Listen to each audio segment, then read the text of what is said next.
Pemirsa, kembali terjadinya aksi demo massa yang rencananya akan berlangsung siang ini di Pondok Pesantren Al Zaitun mengundang tanya apakah memang Pondok Pesantren Al Zaitun ini benar-benar memberikan ajaran yang menyimpang dari Islam dan apa tanggapan MUI Pusat mengenai Pondok Pesantren ini. Untuk membahasnya kami sudah tersambung dengan Komisi Fatwa MUI Asrorun Niam. Selamat siang Pak Niam.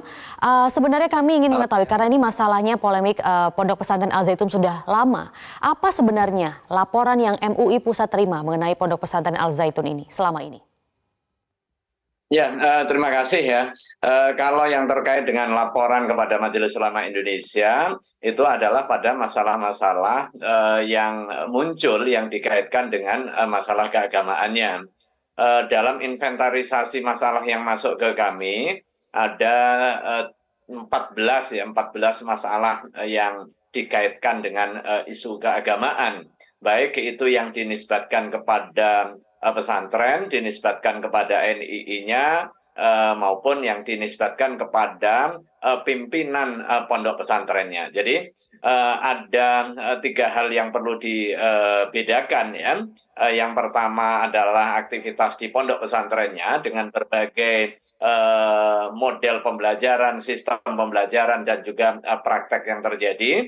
Kemudian yang kedua, apa yang disampaikan oleh pimpinan pesantren, yaitu Pak Panji Gumilang. Kemudian yang ketiga adalah soal NII KW 9-nya. Nah, MUI fokus kepada masalah-masalah keagamaannya. Nah, dalam hal masalah ini bersifat faktual terjadi di tengah masyarakat, maka mekanisme penetapan fatwa keagamaan oleh MUI harus didahului oleh penelitian dan juga pengkajian untuk mencari bukti-bukti empirik yang dasarnya adalah induktif.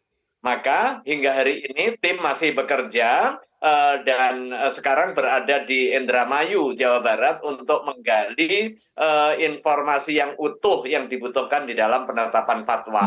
Jadi sampai saat ini Pak Niam, mungkin kita sampai di situ dulu Pak Niam, karena sampai saat ini dari laporan yang sudah diterima MUI Pusat sejak lama, itu tindak lanjut dari MUI seperti apa untuk investigasinya? Adakah sudah bukti-bukti yang memang mengarah pada ajaran yang menyimpang begitu misalnya?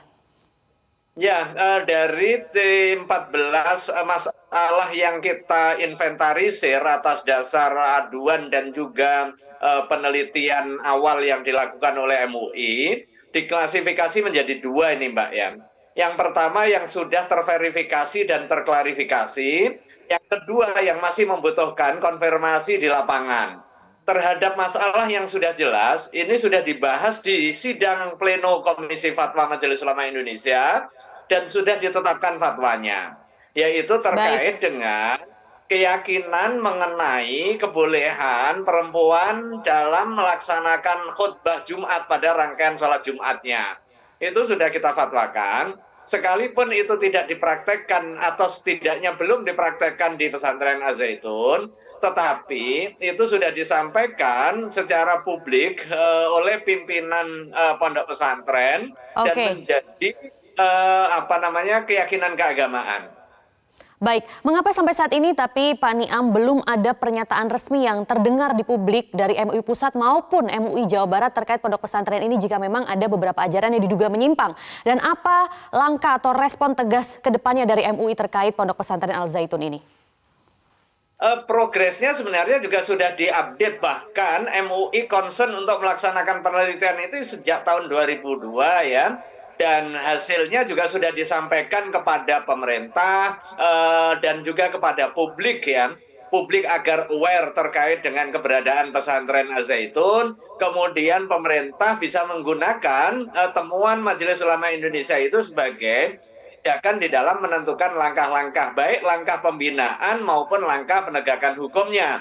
Dan setelah muncul kembali viral, kemudian Majelis Ulama Indonesia langsung membentuk tim.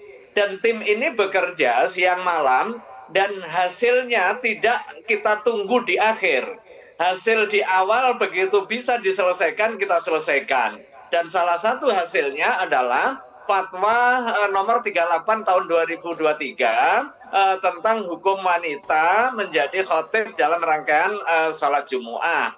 ini menjadi salah satu entry point untuk Baik. melakukan proses pengkajian berikutnya hingga nanti pada saat kita sudah menemukan dokumen-dokumen dan juga bukti-bukti yang memadai, kita akan tetapkan fatwa keagamaan sebagai acuan dan juga pedoman, serta Baik. yang paling penting adalah memberikan perlindungan masyarakat dari kemenyimpangan ajaran. Kita akan tunggu nanti bagaimana fatwa lanjutan dari Majelis Ulama Indonesia Pusat. Terima kasih Komisi Fatwa MUI Asroni M sudah bergabung di Metro Siang kali ini.